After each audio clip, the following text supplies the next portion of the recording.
Solid state हम पढ़ रहे थे और आगे टॉपिक हम पढ़ेंगे सॉलिड स्टेट। चैप्टर का नाम है सॉलिड स्टेट। हिंदी में इसको कहते हैं हम ठोस अवस्था। ठोस अवस्था। हम एकक कोष्ठिका के बारे में पढ़ रहे थे। अब एकक कोष्ठिका 4 प्रकार की हमने पढ़ी थी, उसमें से हमने फलक एकक कोष्ठिका और आदि के लिए हमने परमाणुओं की संख्या निश्चित कर ली है। अब हमको परमाणु की संख्या बतानी है किसकी? अंत्य एकक कोष्ठिका की। अंत्य एकक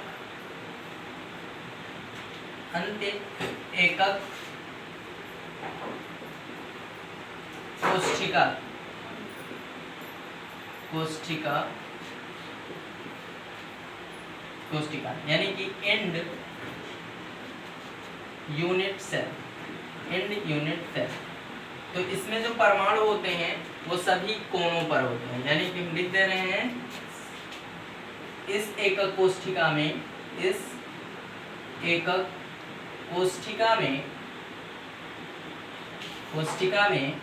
परमाणु घन के सभी कोनों पर तथा दो परमाणु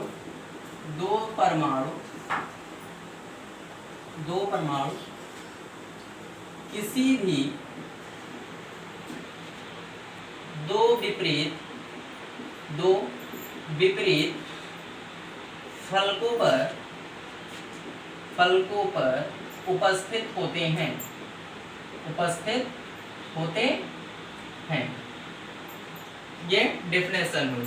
अब इसमें हम दिखा देते हैं कि परमाणु की संख्या कितनी होती है। इसको दिखाने के लिए हमें एक एकक कोष्ठिका बनानी होगी। इस तरीके से आपको पता है कि घनीय एकक कोष्ठिका घन के रूप में होती है, यानी एकक कोष्ठिकाएं जितनी भी होंगी वो सारी की सारी घन के रूप में होती हैं। ये हमने एक घन बनाया। अब इसमें परमाणु कहाँ कहाँ दिखाए गए हैं? सभी कोनों पर, यानी एक परमाणु यहाँ पर ये 8 कोने होते हैं घन में, 8 कोनों पर परमाणु उपस्थित होंगे और 2 परमाणु किसी विपरीत फलक पर होंगे। यानी विपरीत फलक कौन सी? एक अगर इस तरफ वाली लेनी है तो दूसरी इस तरफ वाली, अगर ऊपर लेंगे तो दूसरा नीचे, यानी इस तरीके से। तो घन में क्या होता है? पहले से पता है कि जो कोने पर परमाणु है, यानी कोने पर परमाणु की संख्या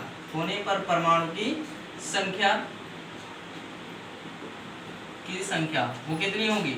8 कोने हैं और एक कोने पर 1/8 होता है, यानी 8 से 8 कैंसिल हुए, बचे कितने? 1 परमाणु। टोटल यहाँ पर 1 परमाणु कोने के होंगे। फिर उसके बाद विपरीत फलकों पर हैं, यानी विपरीत फलक पे, जैसे इस फलक पे जो एटम है वो आधा आएगा और इस फलक में आधा आएगा, तो आधा आधा क्या होंगे? जुड़ जाएंगे। यानी एक फलक पर परमाणु का आधा भाग आता है। यानी यहाँ पे लिख देंगे दो विपरीत फलकों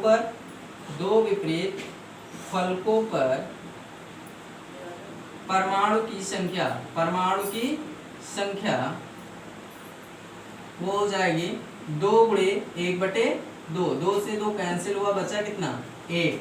यानी कह सकते हैं कि जो एकक कोष्ठिका है, अंत्य एकक कोष्ठिका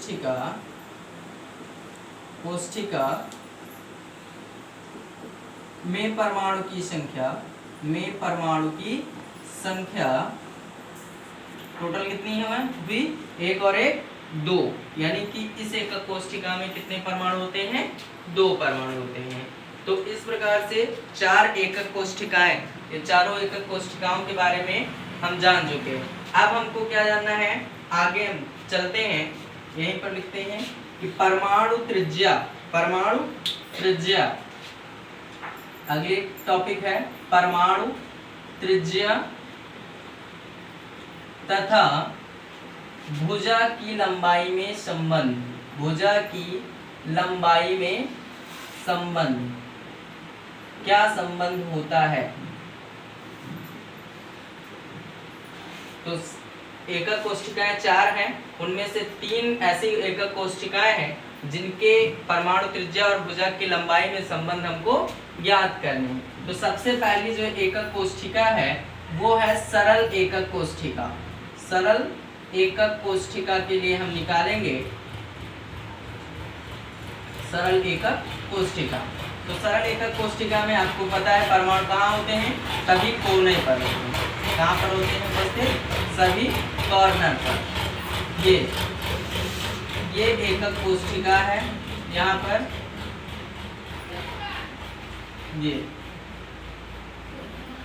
ये एकक कोशिका हो। अब इस एकक कोशिका में क्या है, परमाणु कहाँ पर हैं, कोने पर, सभी कोने पर परमाणु दिखाए जाते हैं। ये इस तरीके से परमाणु दिखाए गए। अब इसमें से किसी एक भुजा पर हम परमाणु लेते हैं, यानी ये भुजा है ये, और यहाँ पर परमाणु उपस्थित हैं। ये दरअसल जो परमाणु होते हैं वो दोनों आपस में क्या होते हैं, टच्ड होते हैं, लेकिन यहाँ दूर दूर दिखाया गया है तो हम फिर से क्या करते हैं, उसको हटा के एक नया परमाणु बना देते हैं, बड़ा सा, ये कुछ इस तरीके से। और आपको पता है कि भुजा में क्या होता है, सारी भुजाएं बराबर, A = B = C, और अल्फा, बीटा एंड गामा वो = होता है 90 डिग्री। ठीक, तो इस भुजा की लंबाई टोटल कितनी है, A। कितनी लंबाई है इसकी, A। अब यहाँ पर पता है कि जो ये वृत्त है, और वृत्त में जो यहाँ से लेकर यहाँ तक की दूरी होती है वो कितनी होती है, 2r के बराबर। कितनी होती है, 2r के बराबर। तो ये यहाँ से यहाँ तक आधी डिस्टेंस है, तो ये r के इक्वल होगी। किसके इक्वल होगी, r के इक्वल। तो ये भी r और ये भी r, ये r के इक्वल। तो r, ये वाला r और ये वाला r दोनों अगर जोड़ दिया जाए तो इस a के बराबर हो जाएगा, r + r = a, यानी r कितने, r 2r = a। तो r बराबर a/2, यानी कि जो रिलेशन बन के आता है वो आता है r = a/2। जो सरल एकक कोशिका है उसकी भुजा की लंबाई और परमाणु त्रिज्या में जो संबंध है वो r बराबर a/2 के इक्वल होता है। अब दूसरी जो एकक कोशिका है वो है फलक। फलक एकक कोशिका के लिए हम पढ़ेंगे फलक एकक कोशिका। फलक एकक कोशिका, इसमें जो परमाणु होते हैं वो कहाँ कहाँ पर उपस्थित होते हैं, सभी कोनों पर और सभी फलकों पर उपस्थित होते हैं। और इसमें हमें फलक विकर्ण का यूज करना है। फलक विकर्ण, यानी जो फलक का विकर्ण होगा उसी का प्रयोग हम करेंगे परमाणु त्रिज्या और भुजा की लंबाई में संबंध निकालने के लिए। ये हम एकक कोशिका सबसे पहले बनाते हैं कुछ इस तरीके से, ये बना।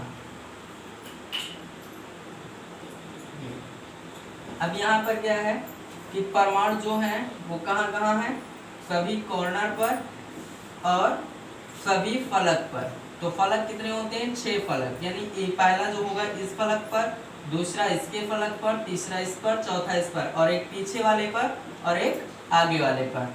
तो यहाँ पर आपको फलक विकर्ण का यूज करना है। तो फलक विकर्ण कहाँ से कहाँ तक बनेगा आपका, ये यहाँ से लेकर यहाँ तक फलक बनेगा, या कह सकते हैं इसको फलक विकर्ण कह सकते हैं। ये मान लेते हैं ये हमारा फलक विकर्ण है। तो इस फलक विकर्ण में देखें अगर तो कुछ इस तरीके की तस्वीर बनी हुई है। यहाँ से ये एटम इस पर है, एक यहाँ पर है, और एक पूरा का पूरा बीचों बीच में रखा है। तो सबसे पहले हमें इस लाइन की डिस्टेंस निकालनी है। तो इस लाइन की डिस्टेंस कैसे निकालेंगे, आपको पता है कि जो वृत्त होता है, वृत्त की जो यहाँ से यहाँ तक की दूरी होती है वो 2r के बराबर होती है, और आधी दूरी कितने के बराबर, r के बराबर। यानी यहाँ से लेकर यहाँ तक की जो दूरी है वो स्मॉल r के बराबर है, ये स्मॉल r, और ये टोटल दूरी 2r के बराबर है। इसके बराबर है 2r के बराबर, और यहाँ से लेकर यहाँ तक की दूरी r टोटल। तो ये कितना हो गया, 2r, एक 3r और एक 4r। ये टोटल दूरी 4r के इक्वल है। किसके इक्वल है, 4r के इक्वल है। अब यहाँ पर देखिए कि जो ये भुजा है किसकी, घन की भुजा, और घन में क्या होता है, सभी भुजाएं बराबर होती हैं। यहाँ से लेकर यहाँ तक की दूरी a है और यहाँ से लेकर यहाँ तक की दूरी a है। अगर देखा जाए तो यहाँ पर क्या है, ये भुजा इस तरीके से और ये यहाँ से आके मिल गई है, तो ये टोटल डिस्टेंस यहाँ से लेकर यहाँ तक a के इक्वल है। किसके इक्वल है? a के। और ये भी जो भुजा है वो a के इक्वल है।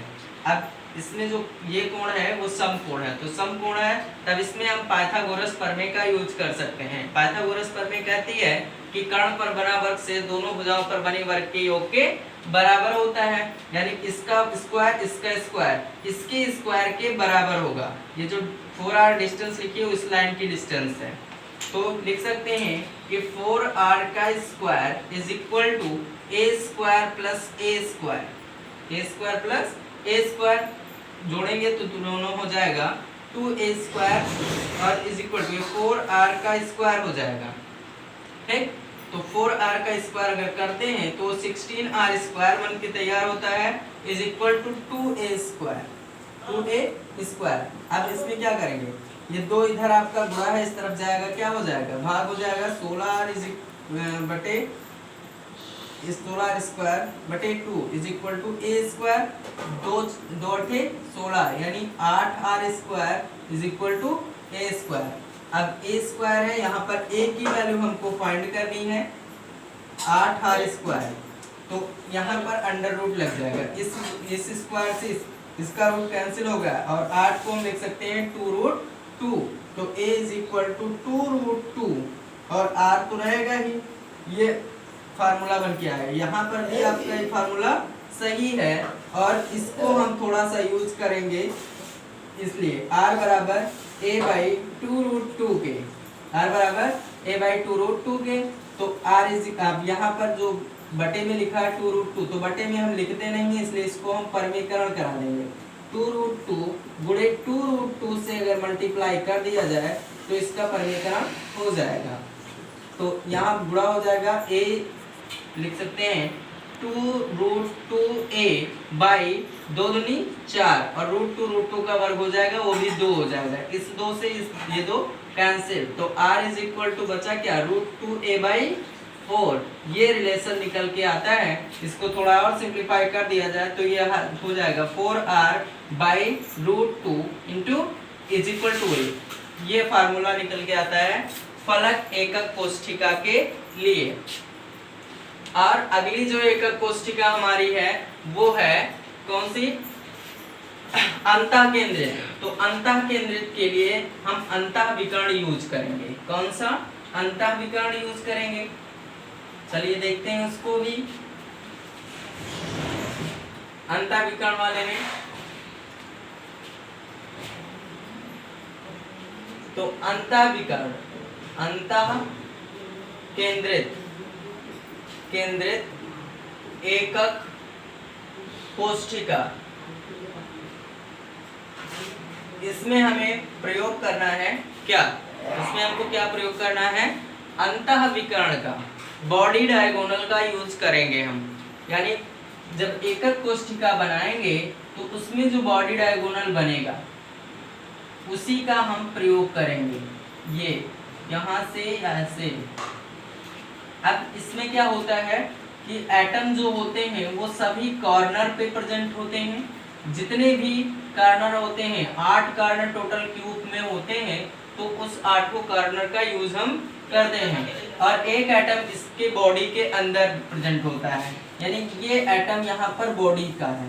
ठीक, तो जो बॉडी डायगोनल होगा वो यहाँ से यहाँ तक आएगा। अगर देखा जाए वो पीछे का कॉर्नर है वो बीच में नहीं आने वाला, एक एटम इस पर, एक इस पर और एक ये वाला आएगा। ठीक, तो टोटल कितने हो जाएंगे, 3 एटम हो जाएंगे यहाँ पर, 3 एटम हो जाएंगे यहाँ पर बॉडी डायगोनल के। तो वही सेम सिस्टम जो पीछे बन के आया है कि एक भुजा पर कितने परमाणु हैं, 4 परमाणु उपस्थित हैं। तो 4 हैं तो इसकी टोटल डिस्टेंस 4r के इक्वल होगी। किसके इक्वल होगी, 4r के इक्वल होने वाली है। अब यहाँ पर ये जो भुजा है, इस ये यहाँ से यहाँ तक चलोगे, फिर ये चलोगे, फिर ये चलोगे, तब यहाँ पहुँचोगे। ठीक, यानी कि तीनों। अब यहाँ से हम क्या कर सकते हैं कि ये भी a है, ये भी a है, और ये भी a है, और ये भी ये है। तो इन तीनों का स्क्वायर इसके स्क्वायर के इक्वल होना है। यानी लिख सकते हैं a square plus a square plus a square is equal to 4r का स्क्वायर।